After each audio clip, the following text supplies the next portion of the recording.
Hello everyone. Previous lecture तक हम लोग इस चैप्टर में ये देख चुके हैं कि वेरियस इफ़ेक्ट्स क्या होते हैं स्ट्रेस के। और हमने बात करी थी स्ट्रेस के इफ़ेक्ट्स 4 डायमेंशंस में निकलते हैं, पर्सन के इमोशन पर, उसकी बॉडी पर यानी कि फिजियोलॉजी पर, उसके मानसिक संतुलन पर यानी कि कॉग्निटिव एस्पेक्ट पर, और उसके व्यवहार पर यानी कि बिहेवियरल एस्पेक्ट पर। अब हम देखते हैं, एक लिंक इस्टेब्लिश करने की कोशिश करते हैं डेट स्ट्रेस और हेल्थ में क्या लिंक है। ठीक है, या फिर कैसे भी कह सकते हो आप इसको, हेल्थ और स्ट्रेस में क्या लिंक है इसके बारे में हम बात कर चुके हैं, है ना। स्ट्रेस जो होता है एक तरीके से पहले कॉग्निटिव एक फीलिंग के तौर पर, एक एनर्जी के तौर पर उभरेगा, और अगर उसको डील ना करा जाए तो वो हमारी बॉडी के ऊपर कुछ कुछ ना कुछ इफेक्ट्स जो है वो डालकर जाता है। अब यहाँ पर हेल्थ जो है, आपको पता है हेल्थ सिर्फ हमारी फिजिकल हेल्थ तो नहीं होती है। स्ट्रेस एक ऐसा इवेंट होता है जो कि हमारी emotional health, psychological health, social health, mental health, physiological health, हर एक चीज़ पर एक गहरा असर छोड़कर जाता है। तो इसके बीच में हम एक लिंक स्टैब्लिश करने की कोशिश करते हैं। ठीक है, कभी कभार राइटर आपसे ये कह रहा है कि आपने अपने दोस्तों को ये कहते हुए सुना होगा कि यार एग्जाम आ रहे हैं, या फिर आपने उनको ये देखा होगा कि जब उनके एग्जाम आते हैं तो वो बीमार बीमार सा फील करने लग जाते हैं। हो सकता है उनका पेट गड़बड़ाने लगे, उनके शरीर में, बदन में दर्द होने लगे, उनका जी मचलाने लगे, ठीक है, डायरिया उनको हो जाए, या फिर वो हो सकता है कि बुखार में उनको बुखार हो जाए। अब ये ज़रूरी नहीं है हर बार पर्सन नौटंकी कर रहा हो, कभी कभार हो सकता है किसी को सीरियस ऐसे सिम्टम्स हो जाए। राइटर आपसे कह रहा है, आपने ये भी नोटिस करा होगा कि जो लोग अनहैप्पी रहते हैं अपनी पर्सनल जिंदगियों में, वो खुश नहीं है किसी भी चीज़ से, किसी भी चीज़ से सेटिस्फाई नहीं है। उनके वो हमेशा कंप्लेनिंग मोड पर रहते हैं, हमें ये नहीं मिला, हमें वो नहीं मिला, हमसे कोई प्यार नहीं करता, हम पे कोई फोकस नहीं करता, टेंशन नहीं देता। ऐसे लोग ज़्यादा बीमार बीमार फील करते हैं और होते हैं as compare to those who are happy and jolly and they enjoy life all the time. जो डेली स्ट्रेस, अगर पर्सन जो है, अगर ऐसा मान लो कि डेली लाइफ में अगर पर्सन को कोई स्ट्रेस है और पर्सन अगर उसे एक्सेप्ट करना सीख जाए, यानी कि पर्सन एक्सेप्ट कर रहा है कि उसे स्ट्रेस रहता है, अब ये स्ट्रेस जो होगा ये क्रॉनिक बन जाएगा। क्रॉनिक मतलब लॉन्ग टर्म के लिए पर्सन की जिंदगी पर ये वाला स्ट्रेस हावी रहेगा, लॉन्ग टर्म। ठीक है, तो ये एक इंडिविजुअल का अटेंशन डाइवर्ट कर सकता है from caring for her self और हिमसेल्फ, क्योंकि पर्सन को लगता है यही मेरी जिंदगी है, यही मेरी कुंडली में लिखा हुआ था, यही मेरे हाथों में लिखा हुआ था, मतलब वही रोना गाना। ठीक है, जब स्ट्रेस एक क्रॉनिक वे में हावी होता है पर्सन के ऊपर, यानी कि एक लंबे समय तक, प्रोलॉन्ग का भी मतलब यही होता है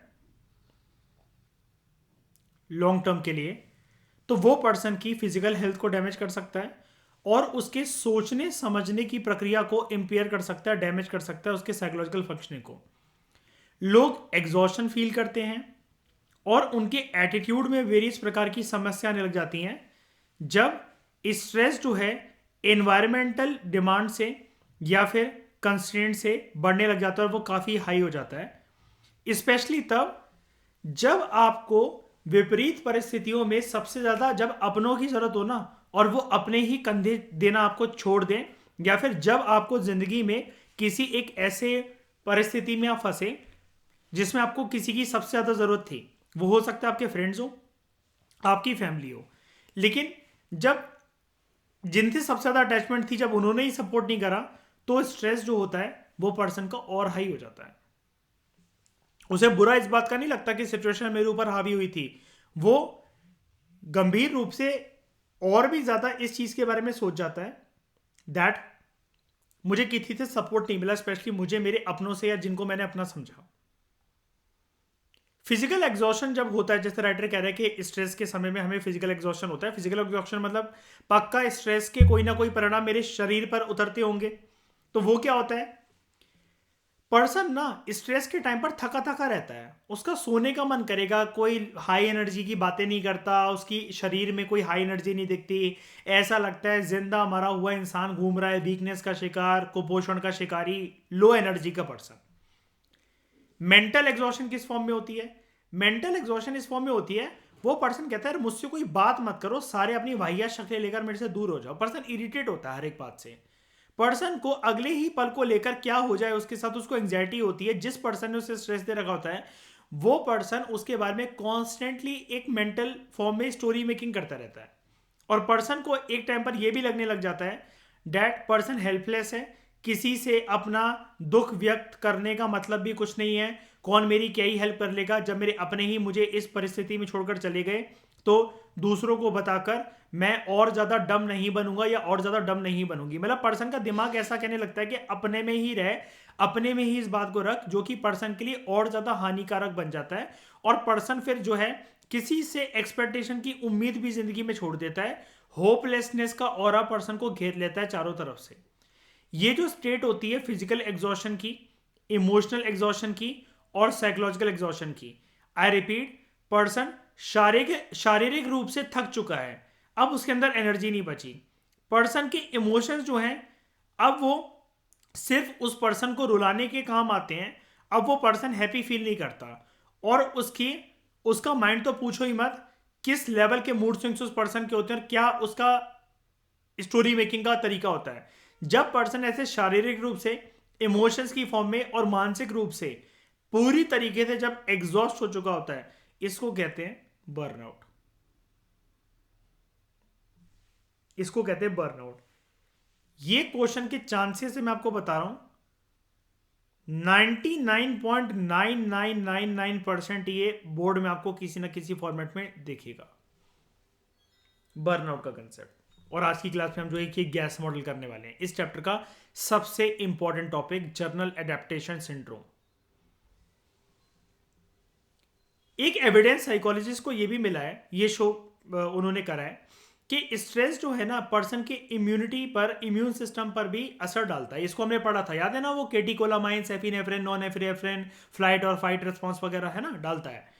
और ये चांसेस हैं कि पर्सन जो है वो बीमार बन सकता है। अगेन बीमार जब भी यहाँ पर वर्ड आ रहा है तो समझ जाना कि साइकोलॉजी में बीमार का मतलब सिर्फ मानसिक बीमारी नहीं होती, शारीरिक बीमारी, इमोशनल टर्म से सोशली वीक फॉर्म करना, वीक हो जाना। सोशली वीक का मतलब क्या होता है, कोई अगर आपका चहीता भी घर पर आया ना तो आप उससे कहोगे मम्मी बोल दो यार मैं घर पर नहीं हूँ यार, मुझे नहीं मिलना अभी किसी से, मुझे अब सारे इंसानों से नफरत हो गई है। जब इस प्रकार की टेंडेंसी मन से आने लगे, आपका कई लोग अच्छा सोच रहे हो, आपको प्यार करना चाह रहे हो, लेकिन आप फिर भी इरिटेट होने लगो, तो समझ जाओ कि आपने अगर अपने आप को ठीक नहीं करा तो आप जिंदगी में और इंपॉर्टेंट लोग जो बचे कुचे लोग हैं आप उनको भी खो दोगे। गलती सिर्फ और सिर्फ आपकी है, आपको उसको ठीक करना है। ये एक, जैसे जब कोई पर्सन कहता है ना मेरा किसी से मिलने का मन नहीं हो रहा, किसी से बात करने का मन नहीं हो रहा, तो समझ जाओ एक डिप्रेसिव साइकिल स्टार्ट हो चुकी है, इसको जल्द से जल्द तोड़ो, वो ज्यादा बेटर है। ठीक है। स्ट्रेस जो है, stress has been implicated in the development of बड़े सारे कार्डियोवैस्कुलर डिसऑर्डर्स हो जाते हैं स्ट्रेस की वजह से पर्सन को। आपने सुना है एक चीज, इंडियन फैमिलीज या इंडियन मूवीज के कंटेक्स्ट में कशिश एक बात सुनी होगी आपने कि उनको जी हार्ट अटैक इसलिए आ गया था वो ज्यादा सोच गए थे अपने बेटे या बेटी के बारे में। अब जब वो कहते हैं ना कि ज्यादा सोच गए थे और वो कर गए थे, इसका मतलब पता है क्या होता है, देखो मैं आपको बताता हूं। स्ट्रेस की वजह से पर्सन जो है वो ओवर थिंकिंग तो कर ही रहा है, यानी कि पर्सन जो है वो साइकोलॉजिकल एग्जॉशन का शिकारी है। जब साइकोलॉजिकल एग्जॉशन का शिकारी है तो उसका माइंड ये कहेगा दैट नो आउटिंग, घर से बाहर जाना ही नहीं है। अब जब पर्सन की लैक ऑफ फिजिकल एक्टिविटी होती है, जब पर्सन की लैक ऑफ फिजिकल एक्टिविटी होती है और बैठे बैठे बस खाई जा रहा है एक जगह पर जाकर, और एज भी जैसे जैसे अगर पर्सन की बढ़ती चली जाए तो उसके साथ ऑब्वियसली बात है जो आर्टरीज और जो वेन्स हैं वो चोक होंगी। जब वो चोक होगी और खाने में तला भुना घी, तेल, मक्खन, घी, बटर, ये सब जब खाया जा रहा है और पर्सन एक ही जगह पर बैठा हुआ है, तो ऑब्वियस ही बात है इसका जो परिणाम निकलेगा वो हार्ट अटैक की फॉर्म में तो निकलेगा ही। और नाम क्या हो जाता है, वो अपने ये जो स्ट्रेस जिसने दिया था, जिस इवेंट ने दिया था, इसकी वजह से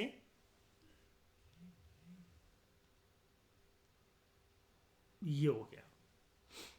इसको कहते हैं कार्डियोवैस्कुलर डिसऑर्डर्स को। कार्डियोवैस्कुलर डिसऑर्डर का मतलब क्या है, पर्सन को बीपी की समस्या रहने लग जाएगी, हार्ट की समस्या रहने लग जाएगी, शुगर की समस्या रहने लग जाएगी, लंग्स से जुड़ी कोई बीमारियां रह सकती हैं, दिल से जुड़ी कोई बीमारियां रह सकती हैं, पर्सन की जिंदगी भर के लिए दवाइयां स्टार्ट हो सकती हैं, ये चीज। हाई ब्लड प्रेशर रहने लग जाता है, as well as psychosomatic disorders भी पर्सन को हो सकते हैं जब उसको लगे मैं बीमार हूं बीमार हूं बीमार हूं। याद है psychosomatic disorder, somatoform disorder, person को लगता है वो डॉक्टर के पास चले जाए, कशिश सर्जरी करवा ले, इंजेक्शन ले ले, दवाइयां खा ले तो वो ठीक फील करेगा। है ना। अब इसमें क्या होता है, पर्सन को लगता है कि उसके अल्सर्स मतलब होता है छाले होने लग गए हैं, ठीक है। एस्थमेटिक हो सकता है पर्सन। एस्थमा से पहले एक स्टेज और होती है, पर आपने सुना होगा ब्रोंकाइटिस, है ना, वो भी पर्सन को हो सकता है। वेरियस फॉर्म्स ऑफ एलर्जीज हो सकती हैं, या उसका सर जो है हमेशा दर्द कर सकता है। और ज्यादा सर दर्द करने की वजह से भी आपको पता है नौसिया जैसी फीलिंग होती है। जब आपका ज्यादा सर दर्द करेगा ना, आपका मन ये नहीं करेगा कि आप लाउड म्यूजिक सुनो, आप किसी से बात करो। आपका ज्यादा सर दर्द वो बढ़ते ही चला जाए ना, तो आपका वॉमिटिंग करने का मन करता है, और वॉमिटिंग हो भी जाती है किसी किसी को ज्यादा सर दर्द की वजह से। रिसर्चर्स ये एस्टिमेट करते हैं स्ट्रेस एक इंपॉर्टेंट रोल प्ले करता है, स्पेशली उन लोगों को फिजिकल इलनेस का शिकारी बनाने में जो कि 50s से लेकर 70s के एज ग्रुप वाले हैं। स्टडीज ये भी रिवील करती है 60% ऑफ मेडिकल विजिट जब भी होती है किसी भी डॉक्टर के पास पूरी दुनिया में, तो प्राइमरीली वो किसी ना किसी जो बीमारी है वो किसी ना किसी प्रकार के स्ट्रेस से जुड़ी होती है, इंसान के जीवन में किसी ना किसी प्रकार के घटनाक्रम से जुड़ी होती है। अब हम बात करते हैं गैस की। जर्नल एडेप्टेशन सिंड्रोम, इसको शॉर्ट में बोला जाता है गैस, जैसा कि आप यहां पर देख पा रहे हो, नीचे देखो, जर्नल एडेप्टेशन सिंड्रोम, गैस, ठीक है। तो देखो क्या होगा जब स्ट्रेस का असर शारीरिक रूप से काफी लंबे समय तक हो। आई रिपीट, अगर आपको सिर्फ एक मार्क का क्वेश्चन अगर आए कि जर्नल एडेप्टेशन सिंड्रोम में उसका नेचर क्या है, किस बात को पता लगाने की कोशिश करी जाती है, ये पता लगाने की कोशिश करी थी एक साइकोलॉजिस्ट ने जिसका नाम था हैंस सेले। दैट, अच्छा इसका पूरा नाम, हाँ मैं आपको बता देता हूँ, इसका नाम था हैंस सेले। इसने स्टडी करा था डैट अगर स्ट्रेस लंबे समय तक अगर रहे और उसके परिणाम अगर शरीर पर रहे तो क्या परिणाम निकलेंगे, परिणाम वो कैसे होंगे। इसने कैसे अपनी स्टडी को कंक्लूड करा था। He studied this issue by subjecting animals to a variety of stressor. उनको वेरियस टाइप के स्ट्रेसर्स जो है एनिमल, वेरियस एनिमल्स के शरीर पर इसने मतलब एनवायरमेंटल कंडीशंस बदलकर या कुछ ना कुछ बदलकर जिसमें एनिमल्स कंफर्टेबल फील ना करें, ऐसा इसने एक्सपेरिमेंट कंडक्ट करा। क्या करा था इसने, सबसे पहले तो टेम्परेचर बहुत हाई कर दिया, उसके बाद कुछ एक्सरेज इसने कंडक्ट करे और इंसुलिन के इंजेक्शंस भी दिए एनिमल्स को लेबोरेटरी कंडीशंस में over a long period of time, काफ़ी हफ्तों तक और महीनों तक इसने ये स्टडी करी। इसने ऑब्जर्व करा, यहाँ पर पेशेंट जो है वो एनिमल्स ही हैं, कि ही ऑल्सो मतलब हाँ इसमें जो पेशेंट हैं बेसिकली वो एनिमल्स भी हैं, और इसने कुछ ह्यूमंस के ऊपर भी स्टडी करा था। इसने उन पेशेंट्स को भी स्टडी करा जिनको लंबे समय तक किसी ना किसी प्रकार की इलनेस है या उनको चोट लगी हुई है, ठीक है। सिले ने ये ऑब्जर्व करा कि इस प्रकार का जो स्ट्रेसफुल एनवायरनमेंट है वो एनिमल्स के ऊपर एज वेल एज ह्यूमंस के ऊपर सिमिलर प्रकार का असर डालते हैं। आई रिपीट, जब इसने एनिमल्स और ह्यूमंस को स्टडी करा तो उसने देखा कि मैं जब एनिमल्स के ऊपर जबरदस्ती के स्ट्रेसर डाल रहा हूं और एक एनिमल्स और एक जो ह्यूमंस जो हैं एनिमल्स की तरह किसी स्ट्रेसर से होकर, किसी स्ट्रेसफुल सिचुएशन से होकर अपनी जिंदगी में गुजरे हुए हैं, और जो शिकारी हैं किसी ना किसी इंजरी के या फिर इलनेस के, इनका बॉडली पैटर्न दोनों का सेम है। जिन जानवरों के ऊपर स्ट्रेसर या स्ट्रेसफुल कंडीशन डाली गई और जो इंसान जो हैं जो पीड़ित हैं किसी ना किसी इंजरी या इलनेस से, जब आपको किसी ना किसी प्रकार की इंजरी या इलनेस होती है लंबे समय तक, आप इरिटेटेड रहते हो कि नहीं रहते हो। जैसे मतलब मान लो कशिश, किसी के हाथ में चोट लगी हुई है, अब आप उसको गुदगुदी मचाने में लगे हुए हो, आप उसको इरिटेट करने में लगे हो, तो वो चिल्लाएगा कि नहीं चिल्लाएगा आपके ऊपर, ठीक है। सिले ने नोटिस करा similar pattern of bodily response in all of them, animals में भी और ह्यूमंस में भी। इसने इसको कहा that this is a general adaptation syndrome, GAS. According to him, GAS model के अंदर 3 स्टेजेस होती हैं। जब भी आपके शरीर पर स्ट्रेस अगर हावी होगा, सबसे पहले आपके शरीर के अंदर हेंसेली का कहना था कि अलार्म बजेगा। उसके बाद बॉडी अपनी पूरी जद्दोजहद करेगी, पूरी ताकत लगाएगी उस स्ट्रेस को रेजिस्ट कर सके वो। अगर नहीं कर पाई तो अगेन बॉडी जो है वो एग्जॉस्ट हो जाएगी, थक जाएगी, शरीर और बीमार बन सकता है अगर वो स्ट्रेस चला नहीं तो। बोर्ड में ये वाला क्वेश्चन आप ऑलमोस्ट 100% श्योर मान लो इस साल के लिए। और जर्नल एडेप्टेशन सिंड्रोम दोस्तों जो है उसमें ये डायग्राम बनाना मस्ट है। जो ये वाला डायग्राम बनाकर नहीं आएगा और चैप्टर 1 के अंदर अगर बेल शेप्ड कर्व है जो आईक्यू का, अगर वो डायग्राम बनाकर नहीं आएगा उसको 50% मार्क्स ही मिलेंगे सिर्फ, चाहे कितना भी अच्छा आंसर लिख लेना। आपको ये दिखाना पड़ेगा ये वाली लाइंस मारकर ऐसे कि स्ट्रेस यहां से होकर ऐसे गुजरा, अलार्म रिएक्शन, अलार्म बजा। ये स्टेज ऑफ रेजिस्टेंस है कि अगर टाल सके तो इधर इधर टाल लो स्ट्रेस को, अगर नहीं टाल पाए ना तो बॉडी एग्जॉस्ट हो जाएगी and person will falter, stress के सामने झुक जाएगा। ठीक है, देखते हैं इसको। पहले तो सबसे पहले बात करते हैं पहली स्टेज के बारे में, अलार्म रिएक्शन स्टेज। इसको मिटाते हैं जरा। Alarm reaction stage, the presence of a noxious stimulus. Noxious मतलब क्या? कोई ऐसी सिचुएशन, कोई ऐसी परिस्थिति जो टॉक्सिक हो आपके लिए, जिसकी वजह से आपका बॉडी का इक्विलिब्रियम खराब हो जाए, उसको कहते हैं नॉक्शियस स्टिमुलस या नॉक्शियस स्ट्रेसर भी कह सकते हो आप इसको। इसकी वजह से एक चीज एक्टिवेट होती है। क्या एक्टिवेट होती है? हम इसको पहले पढ़ चुके हैं। बॉडीली सिस्टम के अंदर एक चीज एक्टिवेट होती है, क्योंकि हेंसेले के मॉडल को भूलना मत। हेंसेले अपने मॉडल का पर्सपेक्टिव कशिश किस प्रकार से दे रहा है? वो कह रहा है स्ट्रेस का परिणाम शरीर के ऊपर क्या निकलेगा, शारीरिक रूप से किसी भी स्ट्रेस का परिणाम क्या निकलेगा, है ना। वो कोई और बात नहीं कर रहा है, वो स्ट्रेस को कनेक्ट कर रहा है फिजियोलॉजी के साथ, नॉट साइकोलॉजी और इमोशंस के साथ। कहता है अलार्म रिएक्शन स्टेज में सबसे पहले आपके शरीर में एक सिस्टम एक्टिवेट होगा जिसको उसने नाम दिया एड्रीनल पिट्यूटरी कॉर्टेक्स सिस्टम।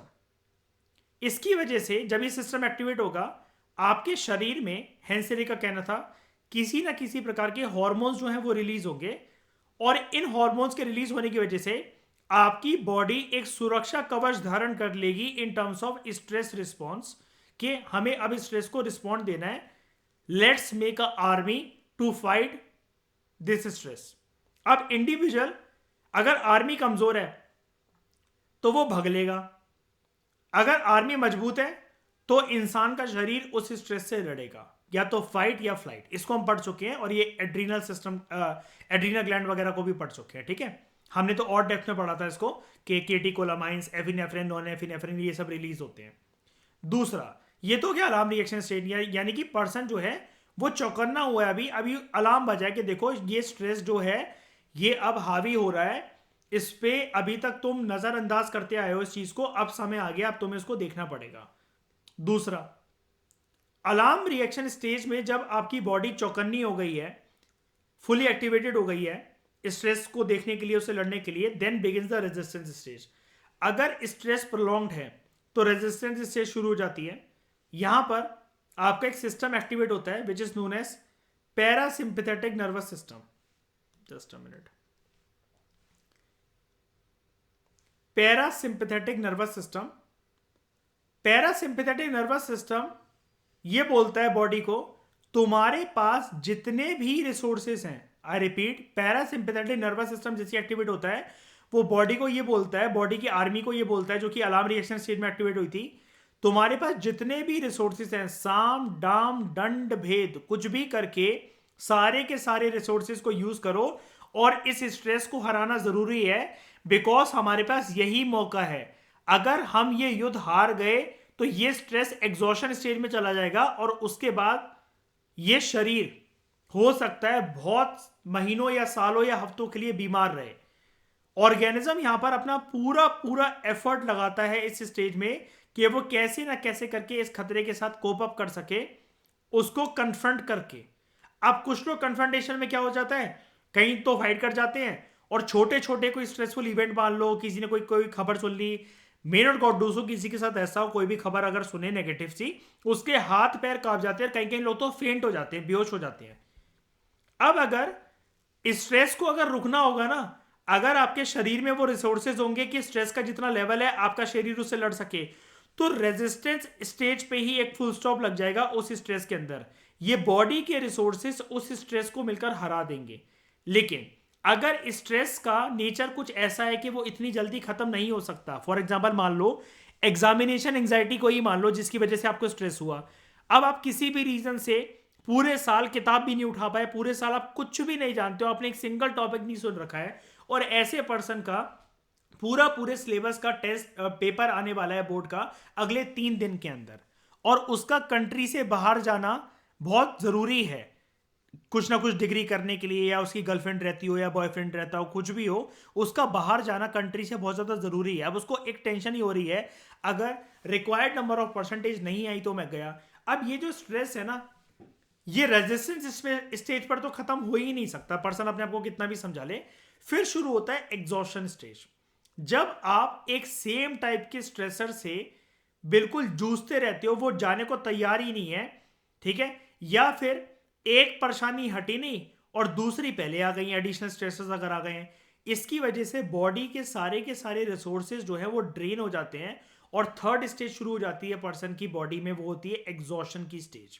यहां पर क्या होता है, अब क्योंकि स्ट्रेस का रिस्पॉन्स हैंड से ले सिर्फ और सिर्फ बॉडी के ऊपर ही बात कर रहा है, तो वो कह रहा है जो आपका फिजियोलॉजिकल सिस्टम जो कि एक्टिवेटेड हुआ था अलार्म रिएक्शन स्टेज में, रेजिस्टेंस स्टेज से होकर गुजरा, जिसमें पर्सन का फ्लाइट या फिर फाइट रिस्पॉन्स था, वो इस स्टेज में आते आते इनइफेक्टिव बन जाता है। अब आप कुछ भी कर लो ना, वो कुछ काम नहीं आने वाला, क्योंकि अगर स्ट्रेस को टलना होता तो वो रेजिस्टेंस स्टेज थी, वहीं पर वो स्ट्रेस रेजिस्ट हो सकता था। आई रिपीट, जो रेजिस्टेंस स्टेज थी वहीं पर वो स्ट्रेस रेजिस्ट हो सकता था, लेकिन नहीं हुआ, तभी तो स्टेज एक्टिवेट हुई, ये थर्ड वाली एग्जॉशन स्टेज। अब यहां पर पर्सन को स्ट्रेस रिलेटेड डिसीजेस हो सकते हैं, डिसऑर्डर्स हो सकते हैं, और पर्सन स्ट्रेस रिलेटेड डिसऑर्डर कह रहा हूं मैं, बॉडीली डिसऑर्डर के बारे में बात कर रहा हूं। हैंस लेने, आई रिपीट, मैं तीसरी चौथी बार बोल रहा हूं, मेंटल फ्रेमवर्क के बारे में, साइकोलॉजी के बारे में कोई भी बात नहीं करी, इसने स्ट्रेस का असर सिर्फ और सिर्फ शरीर पर बताया है, तो पर्सन को हाई बीपी वगैरह हो सकता है। सेले का मॉडल इस बात के ऊपर क्रिटिसाइज करा जाता है कि हैंस सेले ने सिर्फ और सिर्फ स्ट्रेस के रोल को बहुत लिमिटेड रखा। हैंस सेले सिर्फ एक ही बात करता रहा कि स्ट्रेस का रोल क्या है शरीर के ऊपर। क्यों भाई, साइकोलॉजिकल फैक्टर्स नहीं होते क्या किसी स्ट्रेस में इन्वॉल्व? बिल्कुल होते हैं। जब स्ट्रेस होता है, कशिश एक बार बताओ, शरीर पहले खराब होता है या दिमाग पहले खराब होता है? दिमाग खराब होता है कि नहीं होता है? तो रिसर्चर्स जो हैं उनका ये मानना है कि हैंस सेले ने ज्यादा इंपॉर्टेंस दी नहीं साइकोलॉजिकल फैक्टर्स को, और बाकी सारे साइकोलॉजिस्ट इस बात की तरफ भी इशारा करते हैं स्ट्रेस आएगा नहीं आएगा, ये वाली बात इंपॉर्टेंट नहीं है, लेकिन लोग एक्चुअली रिस्पॉन्ड कैसे करते हैं स्ट्रेस से, ये वाली बात ज्यादा इंपॉर्टेंट है। ठीक है, लोगों के परसेप्शन क्या है स्ट्रेस को लेकर, उनकी खुद की पर्सनैलिटी क्या है, क्या वो स्ट्रेस को टॉलरेट कर सकते हैं, उसको कोप अप कर सकते हैं कि नहीं कर सकते, और उनका बायोलॉजिकल कॉन्स्टिट्यूशन कैसा है। हमने बात करी थी इस टर्म के बारे में, बायोलॉजिकल कॉन्स्टिट्यूशन, यानी कि उनका फिजिकल स्ट्रक्चर कैसा है, फिजिकल सिस्टम कैसा है। जैसे कोई लोग है, अब किसी को नहाना है, अब वो बैठा हुआ है, घर में लाइट नहीं है, गीजर नहीं है, चूल्हे पे पानी कौन गर्म करेगा, वो करेगा, ठीक है। अब कई लोग होंगे वो कहेंगे यार क्या फर्क पड़ता है यार, ठंडे पानी से नहा लो, कोई बात नहीं एक दिन के लिए, बल्कि शरीर में गर्मी आ जाएगी। तो बायोलॉजिकल कॉन्स्टिट्यूशन कैसा है कि पर्सन जो है वो ढीला ढाला हल्का फुल्का हल्का स्ट्रक्चर का पर्सन है, या फिर किसी किसी की बॉडी मजबूत भी है, ये चीज़ है।